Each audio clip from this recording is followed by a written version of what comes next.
నమస్తే. Welcome to great Andhra. మనతో పాటు ఉన్నారు సీనియర్ పొలిటికల్ అనలిస్ట్ జిఆర్ మహర్షి గారు. నమస్తే సార్. నమస్తే అమ్మా. సార్, కొలికిపూడి శ్రీనివాసరావు అలాగే చిన్ని మధ్య వివాదం ఇంకా కంటిన్యూ అవుతూనే ఉంది. నిన్న కూడా టెంపుల్ దగ్గర ఇరు వర్గాలు ఆల్మోస్ట్ కొట్టుకోకపోయినంత పని చేశారు. అప్పుడనగా మాట్లాడుకున్నాం. తర్వాత అంటే ఆ టైంలో పెద్ద గొడవ జరిగినప్పుడు వీళ్ళు విదేశాల్లో ఉన్నారు, చంద్రబాబు నాయుడు గారు, లోకేష్ వీళ్ళనుకుంటా. తర్వాత వచ్చిన తర్వాత ఏదో పరిష్కరిస్తారు అనుకుంటే వాళ్ళు ఏదో పిలిపించుకున్నారో, మాట్లాడారో, ఏవో జరిగాయి. ఆగుతది అనుకున్నాం గానీ, ఆ తర్వాత గూడా మళ్ళీ జరిగింది. సరే, మళ్ళీ ఈ మధ్య మళ్ళీ చిన్న గ్యాపొచ్చింది. మళ్ళీ ఇప్పుడు మళ్ళీ మొదలయ్యింది. అసలేంటి అంత కంట్రోల్ చేయలేనంత సిట్యుయేషన్ ఉందా చంద్రబాబు నాయుడు గారికి కూడా? ఏ కావట్లేదా? ఏమిటో మరి చంద్రబాబు నాయుడు గారు బహుశా రేపు ఎల్లుండో నేను సహించను, నేను అని చిన్నిని ఏదో ఆయన శ్రీనివాసరావు గారిని పిలిపించి ఏదో మందలించినట్టుగాను వస్తాయి వార్తలు. అది యాజిటీజ్గా మళ్ళీ అది కొనసాగుతుంది. ఇంతకుముందు ఎన్నిసార్లు రాలేదు? శ్రీనివాసరావు గారిని 2-3 సార్లు పిలిపించి మందలించారని, చిన్నిని ఆయన ఎంపీ చిన్ని గారిని మందలించారని ఇలా అన్నారు కదా. మందలించారా, బుజ్జగించారా, ఏం చెప్పారు? మందలించినా బుజ్జగించినా వాళ్ళు ఏం మారలేదు కదా.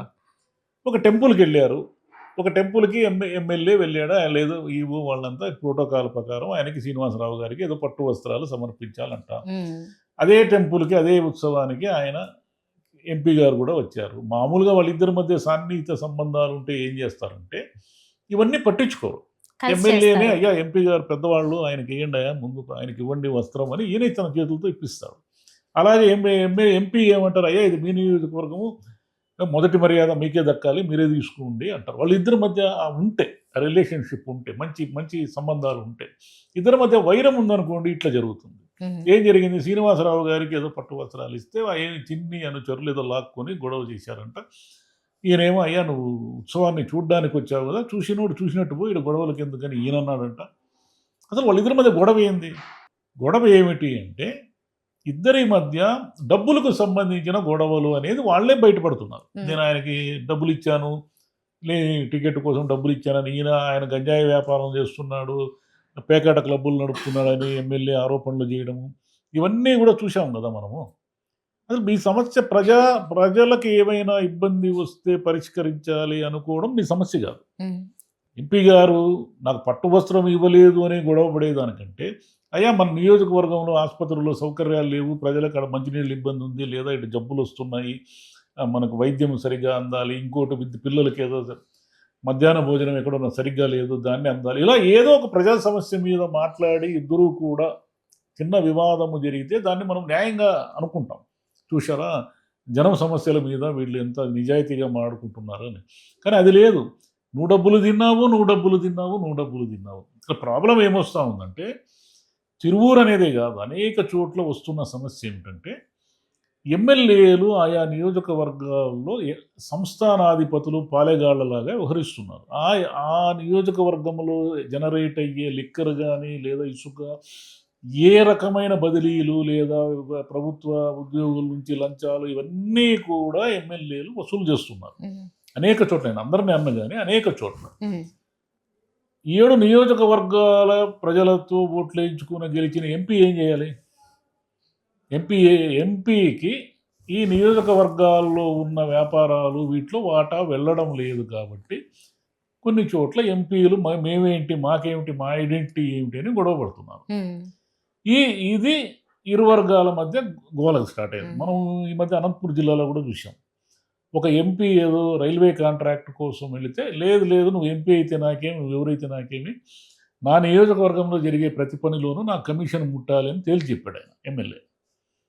అంటే ఇవన్నీ కూడా చంద్రబాబు నాయుడు గారికి తెలియకుండా జరుగుతున్నాయి. ఆయనకు ఒక పెద్ద ఇంటెలిజెన్స్ వ్యవస్థ ఉంటుంది, పార్టీలో వ్యవస్థ ఉంటుంది, ఆయా నియోజకవర్గాల్లో అనేక మందితో పరిచయాలు ఉంటాయి. వీళ్ళందరూ కూడా అధిష్టానానికి చెప్పకుండా ఉంటారంటే చెప్తారు, డెఫినెట్గా చెప్తారు. కానీ ఏం చేయాలి? వాళ్ళని ఎలా కంట్రోల్ చేయాలి? వాళ్ళే ఏమంటారు, అయ్యా మేము 100 కోట్లు ఖర్చు పెట్టుకున్నాము, మేము డబ్బులు సంపాదించుకోకపోతే ఎట్లా, మా పరిస్థితి ఏంది? కాబట్టి చంద్రబాబు నాయుడు గారికి వరుసగా ఏదో ఒక సమస్య వాటన్నిటిని ఎలా పరిష్కరించగలరు అనేది కూడా అర్థం కాని పరిస్థితి. ఎందుకంటే రేపు వైసీపీ బలపడదా అనే దానికంటే కూడా డెఫినెట్గా వైసీపీ బలపడతా ఉంది, అందులో డౌట్ లేదు. వీళ్ళ ఎమ్మెల్యేలను ఆగడాలను భరించలేకనే జనము వీళ్ళని వదిలించుకొని ఓడిస్తారేమో అనే అనుమానము వాళ్ళ పార్టీలోనే కలుగుతూ ఉంది. ఎందుకంటే ఈ 2 ఏళ్లకే వీళ్ళు ఇంత తలనొప్పి తయారైతే ఇంకా 3 ఏళ్ళు వీళ్ళని భరించాలి. కాబట్టి చంద్రబాబు నాయుడు గారికి ఓటేయడమా, జగన్ గారికి ఓటేయడమా అనే దానికంటే కూడా ఈ ఎమ్మెల్యేని వదిలించుకుంటే చాలరా దేవుడా అనే మూడ్ ప్రజల్లో క్రియేట్ అయితే అది కూటమికి విపరీతమైన డేంజర్. ఆయన ఎంతమందిని మారుస్తాడు? ఎన్ని నియోజకవర్గాల్లో మార్చగలడు? మార్చలేరు కదా. అన్ని నియోజకవర్గాలు ఎలా మారుస్తారు? ఇంటర్నల్ గొడవలు ఎట్లా సెట్ ఇప్పుడు అపోజిషన్‌లో వాళ్ళదైతే ఎలాగో ఉంటాయని తెలుస్తది. అది ఎలాగో పోరాడాల్సిందే. వాటిలతో ఏదోకటి డీల్ చేస్తారు. కానీ ఇంటర్నల్‌గా కొట్టుకుంటూ ఉన్న వాళ్ళకి చెప్పడం ఎలా అవుతది? వాళ్ళనేమో 4 మాటలు అనేయొచ్చు ఈజీగా. ఈళ్ళనేమో అంత ఈజీగా అనలేరు. ఇక్కడ ఏదో సర్ది చెప్పుకోవాల్సి ఉంటది. అది సద్దుమణగపోతేనేమో ఇలా అది మనగదు. కొనసాగుతుంటది. మీరు ఇంక 3 ఏళ్ళు కూడా కులికిపూడి వర్సెస్ చిన్ని జరుగుతూనే ఉంటుంది. కావాలంటే చూడండి, ఇద్దరిలో ఎవరి మీద చర్య తీసుకోరు. చర్య తీసుకునే అవకాశం కూడా లేదు. ఊరికే అంటూ ఉంటారు, మేము సహించము, ఆయనకు పేపర్లో వార్తలు వస్తూ ఉంటాయి. శ్రీనివాసరావు గారిని మందలించిన సీఎం అని వస్తుంటాయి. చిన్నీకి వార్నింగ్ ఇచ్చిన చంద్రబాబు నాయుడు గారు అని వార్తలు వస్తూ ఉంటాయి. వాటి వల్ల ఏమిటి ప్రయోజనం? యూజువల్‌గా మామూలుగా గమనించినా సరే ఈ ఒక్క వివాదమే బయటకొచ్చింది. ఇంకెక్కడెక్కడ ఎలా ఉన్నాయనేది తెలీదు. ఓ చదరంగం తీసుకుంటే రాజు ఒక చోట ఉంటాడు. రాజు ఇంపార్టెంట్ అయినా పక్కనున్న మంత్రి చుట్టూ తిరుగుకొని ఎక్కువ పవర్స్‌తో తిరుగుతుంటాడు. ఇక్కడ ఎమ్మెల్యే పరిస్థితి కూడా అదే. ఆయనకి అంత చుట్టూ గ్రిప్ ఎక్కువ ఉంటది. తన ఏరియాలో తను చేసుకుంటూ ఉంటాడు. ఎంపీ వచ్చి నాకు ఈ స్థానంలో కావాలి, ఆ స్థానంలో కావాలని ఏ 7 నియోజకవర్గాల్లోకి పోయినా గానీ ఆల్రెడీ అక్కడ ఎమ్మెల్యే ఉంటాడు. అక్కడేమో ఎంపీని రానివ్వరు అసలు. అదే రానియ్యరు. ఎమ్మెల్యేలు సరిహద్దు రేఖలు గీసి పెట్టారు. నేను ఎంపీని అంటే, ఎంపీ అయితే నువ్వు పార్లమెంట్లో చూసుకో, ఢిల్లీలో చూసుకో, మా జోలికి రావద్దు అంటున్నారు. అది ఇప్పుడు ఎంపీల పరిస్థితి అది. ఎంపీలు కొంచెం గట్టిగా ఎంపీలు కొట్లాడితే ఇలా గొడవలు వస్తాయి. సరే. ఇది జరుగుతున్న వివాదమే. అప్పుడప్పుడు ఈళ్ళు అలాగ మళ్ళీ మేల్కొన్నట్లుగా ఒకటొస్తుంది. మళ్ళీ ఏదో చెప్తారు. మళ్ళీ ఆగుతది 4 రోజులో, 10 రోజుల్లో. కానీ బిఆర్ నాయుడు గారి ఇష్యూ మాట్లాడుకుంటున్నాము. అది ఏమైనట్లు? అది సమస్య పోయినట్లేనా? బిఆర్ నాయుడు గారి ఇష్యూలో మీరు జాగ్రత్తగా గమనించాల్సిన అంశం ఉంటుంది. ఇప్పుడు ఏమిటంటే, ఆయన మీద ఏదో ఆరోపణలు వచ్చాయి. ఎవరో మహిళతో సన్నిహితంగా ఉన్నట్టు వీడియోలు వీళ్ళు వైసీపీ వాళ్ళు కరుణాకర్ రెడ్డి గారు ప్రెస్ మీట్లు పెట్టారు. దాని ఫాలో అప్ మళ్ళీ ఉత్తరం వచ్చింది. దాని ఫాలో అప్ ఏం జరిగిందంటే, ఆమె పోలీస్ స్టేషన్లో పోయి ఇట్లా నా మీద అన్యాయంగా ఈ సోషల్ మీడియా అంతా ఫేక్ చేస్తూ ఉంది, మీరు దీన్ని ఆ సోషల్ మీడియాలో ఉన్న వీడియోలన్నీ తీయించాల్సిందిగా పోలీసులకు ఫిర్యాదు చేశారు. అంటే ఏమిటంటే, తన మీద వచ్చిన ఆరోపణలు నిజం కాదని ఆమె చెప్పారు. ఈయనేం చెప్పారు? 30 ఏళ్ళుగా నాకు తెలుసు ఆమెని అని చెప్పారు.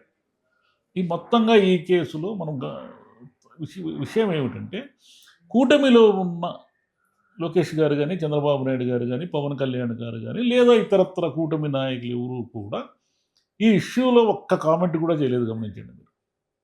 అంటే బిఆర్ నాయుడు గారిని సపోర్ట్ చేస్తూ ఏ పార్టీలో ఎవ్వరు కూడా మాట్లాడలేదు. ఎందుకు మాట్లాడలేదు? ఇప్పుడు కరుణాకర్ రెడ్డి గారు రిలీజ్ చేసిన ఉత్తరం అబద్ధమైతే దానికి సీరియస్ యాక్షన్ కూడా ఉండాలి. తీసుకోవచ్చు, లీగల్ యాక్షన్ తీసుకోవచ్చు. ఆయన అది ఉత్తరం రిలీజ్ చేశారు. వీడియోలు ఎవరో రిలీజ్ చేశారు, వాళ్ళ మీద కంప్లైంట్ చేశారు. ఉత్తరం రిలీజ్ చేసింది ఉత్తరం ఫేకు, అది నిజము కాదనుకుంటే ఆయన మీద యాక్షన్ తీసుకోవచ్చు. కానీ ఆ దిశగా ఎవరు గట్టిగా మాట్లాడడం లేదు. మీరు గమనించండి. ఇప్పుడు ఏమంటారంటే, వీళ్ళు గతంలో ఏం చేశారో అది గుర్తు చేసుకోవాలి. గతంలో వీళ్ళు ఏం చేశారు? ఒక ఆయన ఆడియో లీక్ అయింది. ఆయన ఎవరు మహిళలతో అసభ్యంగా ప్రవర్తిస్తున్నాడు అని. అంటే ఆయన అప్పుడు మంత్రిగా ఉన్నాడు, ఇప్పుడు మాజీ మంత్రి, ఓడిపోయారు మొన్న, వైసీపీ నాయకుడు. ఆయన ఎవరో మీకు తెలుసు, అందరికీ తెలుసు.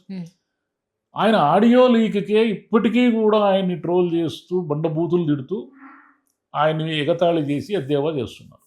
ఓకే.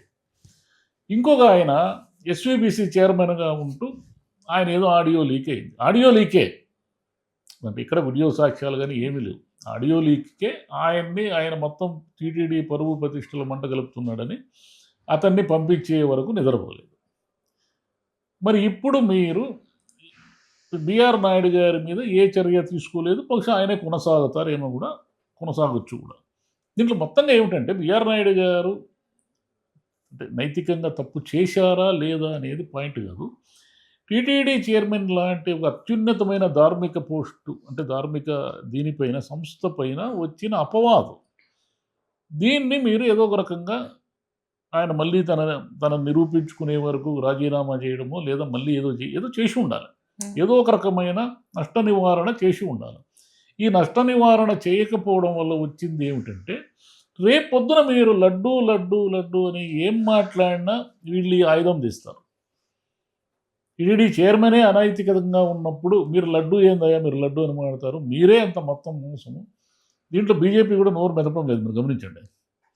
టీటీడీ లాంటి అత్యున్నత సంస్థ మీద ఆరోపణ వస్తే ఇప్పటి వరకు బీజేపీ నాయకులు కానీ, బీజేపీకి సంబంధించిన ఎవరైనా సనాతనం అనేవాళ్ళు కానీ, స్వాములు కానీ ఎవరు మాట్లాడడం లేదు. ఎవరు ఎందుకు మాట్లాడడం లేదంటే దీన్ని అలా ఏమీ మాట్లాడకుండా ఉంటేనే అలా గప్చుప్గా సమసిపోతుంది అని అనుకుంటున్నాను.